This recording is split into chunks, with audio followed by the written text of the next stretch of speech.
You know it's bad when people think entire states have stopped trying to get better and have accepted the suckage as their new reality. Today we're looking at just that, states that appear to have quit trying to get better. Let's take a look. Number 10, New Mexico. New Mexico is the king of almost. Almost a great economy. Almost a great place to raise a family. Almost a state that figured things out. It's been hovering in that zone for decades like it's afraid of commitment. At some point you realize potential is just real estate agents' way of saying nothing's changed, this place still sucks. The job market here is about as exciting as a church magazine from 2003. There are opportunities, sure, but they're scattered and don't exactly scream long-term stability. A lot of younger residents treat New Mexico like a stepping stone, not a destination. The frustrating part is the state has a lot of what it needs: culture, landscape, affordability, and a unique identity most states would kill for. And yet the response always is like a shrug and we're working on it type attitude. But instead of building on it, it's just kind of coasts, like a car rolling down a hill in neutral. Number 9, Alaska. Alaska is beautiful the same way a stripper is beautiful. Great to look at, not very practical long-term for most people. For years, oil carried everything, and the state seems oddly okay with that. Then the world changed and Alaska didn't exactly pivot. It sort of stood there like someone who realized halfway through a conversation you really weren't listening. The population numbers tell a story. People show up, they get a taste of the cost of living in isolation, and then they quickly disappear. It sounds like a great idea when you're hanging out at REI. Move to Alaska, live off the land, go back to God's country, make friends with a moose, and ignore the people that tell you this is a bad idea because you could hack it. You know what you're getting into. You've read all the magazines and you watch the Discovery Channel. Then the first time you see a bear on your porch, shit your pants. But Alaska's real problem is the oil industry has changed, and they don't have much of a backup plan. So instead of aggressively diversifying, Alaska feels like it's waiting for the good old days to come back. That's not a strategy, that's nostalgia with budget problems. Number 8, Louisiana. Louisiana has more personality than most 5 states combined. The problem is personality doesn't fix infrastructure or pay the bills. Eventually that charm runs into reality, kind of like trying to pay your rent with a painting you did. The state has been dealing with the same core issues for decades: poverty, educational struggles, and infrastructure that looks like it's been through a few too many storms, because it has. And somehow, progress always feels like a step forward and then 2 steps sideways. Every time Louisiana starts gaining momentum, something knocks them back down. Political corruption, a hurricane, crime wave. Whatever they do to make things better, it never seems to quite stick. It's not that the people don't care, it's that the system feels like it's stopped trying to improve at scale. Louisiana isn't collapsing, it's just personally stuck in recovery mode. In my life, I've been to Louisiana more than a few times. Been to New Orleans, been to Shreveport, Alexandria, and a few small towns. Go to the small towns if you want to experience Louisiana. The people there are incredible, very down-to-earth people. It's when you get to the cities, that's when things really start looking bad. It's just trash everywhere. It just seems dirty and nasty. Now, the smaller communities are just ripe with poverty. They look bad too, but at least they got a little nature look to them. I don't know, I always hope Louisiana is going to get a little better. They never seem to, though.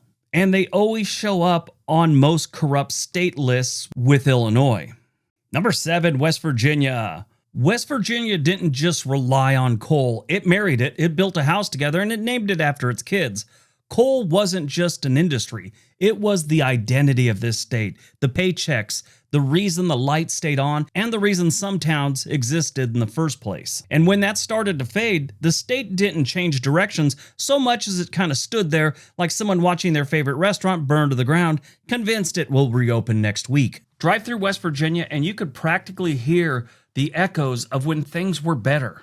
Not in a cool way, historic way either. More like, did everyone just step out for a minute and forget to come back kind of vibe. Some towns feel like time hit pause somewhere in the mid-1990s and nobody could really find the remote to get it off pause. There are some modernization efforts, sure, but they feel more like patchwork fixes on something that needed a full rebuild about 20 years ago. The population decline isn't subtle or mysterious. People leave because they want options, and options aren't exactly overflowing in West Virginia. Jobs are limited, opportunities are thinner than they should be, and younger residents look around and think, yeah, I might need to try someplace else that has internet and dentists. And once they leave, they don't usually feel a strong pull to return, which is kind of the problem.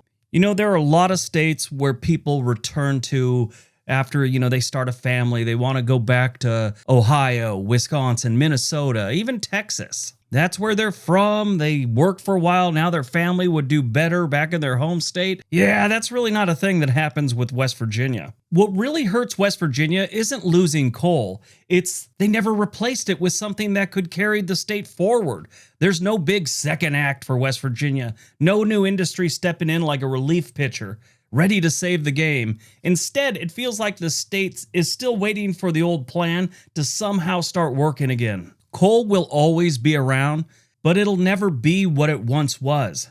Sure, the politicians like to pump the locals up with, coal jobs are coming back. Then they tried that clean coal BS for a while. They're just hoping for something that's really never going to come back.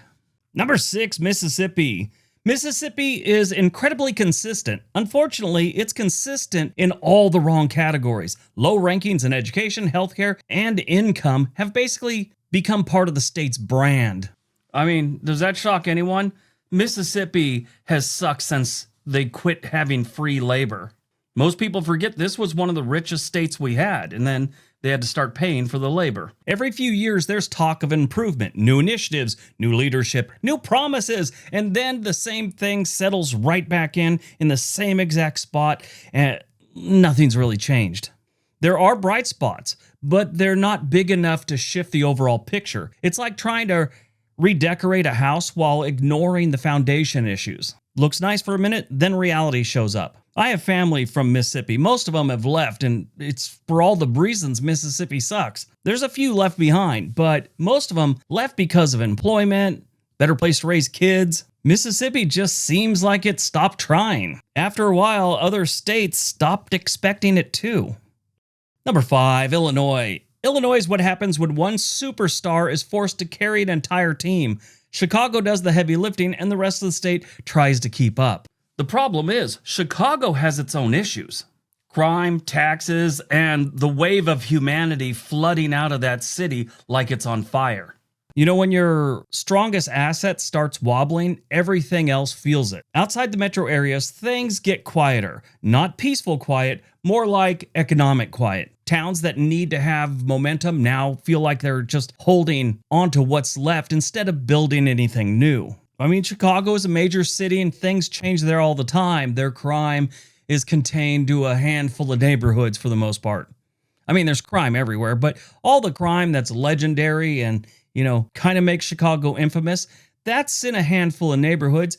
The rest of the city has normal crime levels. And I'm not even talking about their politicians. They usually have their own crime schemes going. Now, Illinois hasn't completely given up, but it has definitely made peace with losing people. And when that becomes normal, it's hard to call it anything else but an exodus.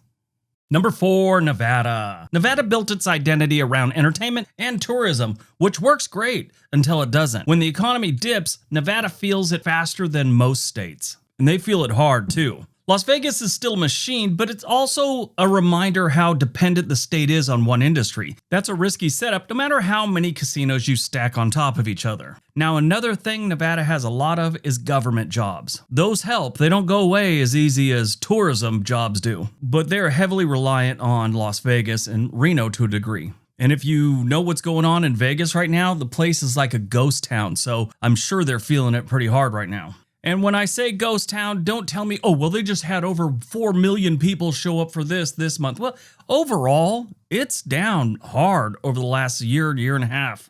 Now, the housing costs here have climbed, infrastructure is playing catch up, and the boom-bust cycle keeps repeating itself. It's like the state's stuck on a financial roller coaster that it can't get off.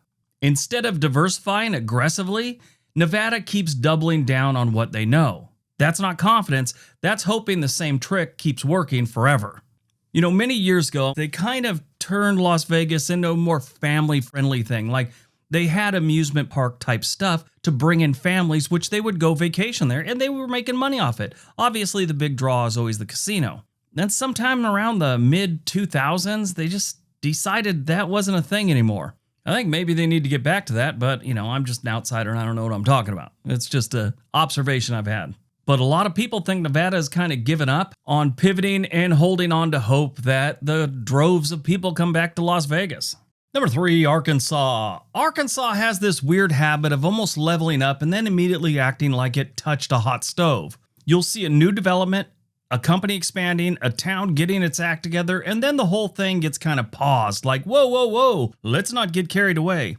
It's almost like this state has a fear of success. Arkansas has a lot to offer, but it never seems to put the focus on the things that need to be focused on. So they remain in 40th place in education and 7th in poverty rate. Now, to be fair, there are parts of Arkansas that are doing pretty good, and it is completely different from the rest of Arkansas. There's like a major gap there between the northwest corner of Arkansas and everything else. It's like they're in two different countries. It's like they're in two different planets. 16.3% of their population lives below the poverty line. Northwest Arkansas has money, growth, jobs, and actual momentum. It's like that one kid in a group project that's doing all the work for everyone while, everyone else showing up late and didn't bring a pencil. The problem is, once you leave the pocket of Northwest Arkansas, it starts to feel like you've crossed into a completely different state that didn't get the memo about progress. You've got towns where things haven't changed much in years, and not in the charming, we like tradition way. More like, everyone in this town bought their trailer during the Reagan years and haven't done any maintenance or mowed a lawn type of way. The gap between the areas that are doing okay and the ones that are struggling isn't subtle. It's the kind of difference where one place is building new neighborhoods and 10 miles away, you've got towns where the Amazon truck won't even go. Education and healthcare don't exactly inspire confidence either. Arkansas keeps showing up near the bottom of the national rankings like it's trying to collect them all. There are programs, initiatives, committees, and probably a few strongly worded emails floating around, but the results move at a pace that suggests nobody is in a hurry in this state. And that's really the theme here. Arkansas didn't fall apart, it didn't implode, it just reached a point where they're like, this is fine. We're going to ride this till the wheels fall off. In a lot of these towns, the wheels fell off somewhere in the 1980s. So that's why most people in America thinks Arkansas quit trying decades ago. Number 2, California. Housing prices have reached levels that borderline on fictional. The middle class didn't just get squeezed in California, it got pushed out entirely in some areas. And yet the state keeps acting like it's just part of the deal. You got great weather, beaches, what more could you want? California is still one of the most powerful states in the world, not just the country. And that's what's so frustrating about this. They have everything, yet for a certain portion of the population, it's almost impossible to live there. Now, people are leaving, not as much as left during the pandemic, but they're still losing some people. It's a steady flow of residents heading to places where buying a house doesn't require winning the lottery. It's not a small issue, it's a flashing warning sign. What kind of saves California is a lot of people are still moving into the state. Where their problem is, all the longtime residents, they're leaving. Only 24.9% of California's population are third-generation Californians or more. Texas, it's 44%. When you look at places like Iowa and Nebraska, it's up in the 70s. California didn't give up on success, it gave up on balance, and eventually that catches up with you no matter how strong your economy looks on paper. All right, before we get to number 1, if you're thinking about moving to another state, city, anywhere in the United States, there's a link for a website called Home and Money in the description area below. They can get you in touch with a real estate agent anywhere in the U.S. All right, on to number 1. And number 1, New York. New York runs on reputation, and to be fair, it earned that reputation over a long time. The problem is reputation doesn't fix current problems. New York City is still a global powerhouse, but it's also incredibly expensive and increasingly difficult for average people to navigate. Living here becomes more about endurance than opportunity for a lot of residents. Outside the city, things get rough fast. Population decline, aging communities, and fewer opportunities create a completely different reality than what people imagine when they hear New York. The state still talks like it's untouchable, but when you look at the numbers and the trends, it feels more like it's slowly losing ground while insisting everything is fine. It's not fine. They're losing representation in Congress because they've lost so many people. All right, that's today's video. If you enjoyed that one, you probably like one of the two videos being suggested right now. Everybody have a great day. Be nice to each other.